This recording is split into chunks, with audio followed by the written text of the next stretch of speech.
Lorsqu'on crée un portefeuille crypto, l'étape la plus importante est très certainement la sauvegarde de la phrase de récupération ou clé privée. En effet, si on ne dispose pas d'une sauvegarde bien cachée et bien protégée, on prend le risque de perdre totalement l'accès à nos actifs. Quelqu'un qui se contente de conserver sur son ordinateur une copie non chiffrée de sa phrase de récupération risque de se faire voler tout ce qui lui appartient en cas de piratage. Pire encore, une phrase de récupération copiée sur un bout de papier qui est mal caché peut finir entre les mains d'un proche aux tendances kleptomanes qui pourrait tout à fait prendre tout ce qui se trouve sur le portefeuille concerné. C'est ça la crypto. Vous êtes votre propre banque et ça veut dire que vous êtes le seul responsable de la sécurité de vos actifs. Malheureusement, il n'est pas facile pour tout le monde de bien protéger une phrase de récupération. Les précautions à prendre et les logiciels nécessaires quand on utilise des supports électroniques ne sont pas toujours évidents. Quant au format papier, il nécessite un peu d'astuce et parfois des petits travaux chez soi.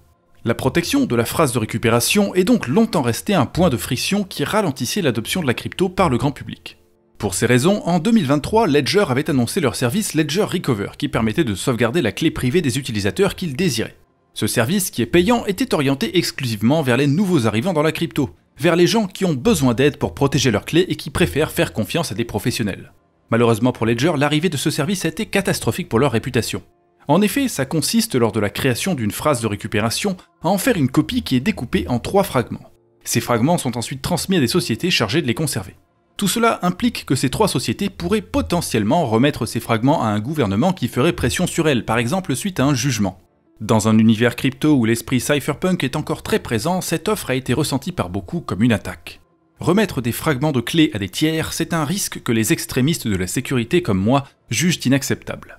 Pire encore, une grande partie des utilisateurs ont mal compris et sont devenus persuadés que tous les portefeuilles Ledger transmettaient des copies des phrases de récupération à des sociétés tierces, peu importe le choix des utilisateurs. Mais c'est totalement faux. Pour qu'un Ledger crée une phrase de récupération avec Recover, il faut le choisir au moment de la création de la phrase de récupération et il faut avoir payé l'abonnement.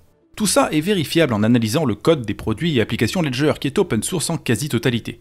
Quoi qu'il en soit, avec Recover, pendant 2 ans, Ledger proposait donc un service destiné au grand public sans proposer d'alternative destinée aux experts qui détestent ce service.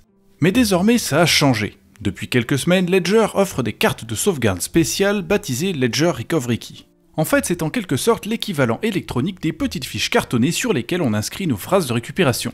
La différence ici, c'est que c'est plus petit et que c'est sécurisé par un code de votre choix, donc personne ne peut simplement la lire en la trouvant par hasard. Et nous allons regarder à quoi ça ressemble concrètement dès maintenant. Ledger m'a fait parvenir un exemplaire de ces cartes dans une enveloppe où j'ai trouvé une boîte de Ledger Flex parce que désormais tous les Flex et les Stacks seront vendus avec l'une de ces cartes. La boîte est identique à celle de mon premier test du Flex et le Flex lui-même l'est aussi. La seule différence, c'est que derrière on trouve la fameuse Recovery Key qui se trouve dans une petite pochette cartonnée. Comme vous pouvez le voir, ma Recovery Key porte un numéro au verso qui permet de l'identifier quand on en a plusieurs. Ensuite, le reste de la boîte n'a rien de spécial. On trouve le câble USB, les fiches cartonnées pour écrire la phrase de récupération en format papier et le mode d'emploi. Maintenant, pour ce qui est de l'usage, il faut savoir que seuls le Flex et le Stacks sont compatibles. Les autres modèles Ledger ne disposent pas de puce NFC et il est donc matériellement impossible de les connecter aux cartes Recovery Key. En ce qui me concerne, j'utilise toujours de temps en temps le Flex que j'avais reçu pour le test de son lancement, donc je l'ai connecté à Ledger Live. Immédiatement, le logiciel m'indique qu'une mise à jour est disponible. Il s'agit de celle qui est nécessaire pour faire fonctionner les cartes Recovery Key. Je vais donc mettre à jour le portefeuille et réinstaller mes applications. Ensuite, pour me servir de la carte, tout se fait sur le portefeuille. Je l'allume, je vais dans les paramètres, j'appuie sur Ledger Recovery Key et on me demande de placer la carte au dos du Ledger. Je le fais et en quelques secondes, elle est détectée. Identifiant un fichier à l'écran me permet de confirmer qu'il n'y a pas d'erreur puisque c'est bien ce qui est écrit à l'arrière de la carte. Un petit appui sur Lancer la configuration et le portefeuille m'avertit que la carte est protégée par un code PIN que je vais devoir choisir. Une fois le code entré 2 fois d'affilée, je n'ai plus qu'à appuyer sur l'écran une fois et placer à nouveau la carte derrière l'écran du Flex. Quelques secondes plus tard, c'est terminé, la sauvegarde a été effectuée. Je peux aussi lui donner un nom et écrire ce nom sur la pochette cartonnée dans la petite case grisée, mais ce n'est pas obligatoire, surtout quand on n'a qu'une seule carte.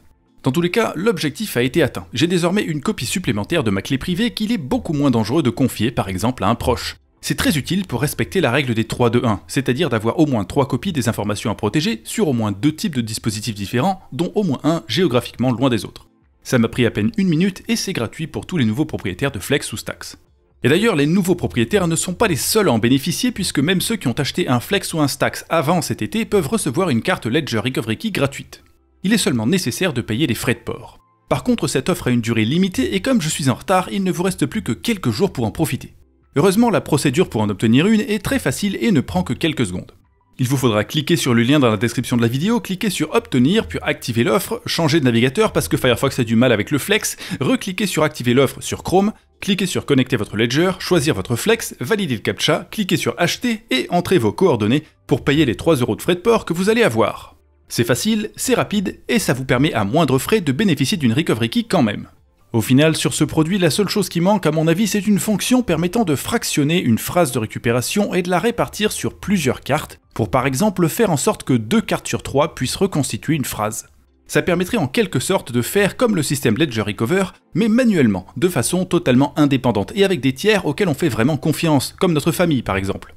J'ai fait cette suggestion à Ledger il y a quelques semaines, mais maintenant je ne peux qu'espérer qu'une future mise à jour permettra ce genre de choses.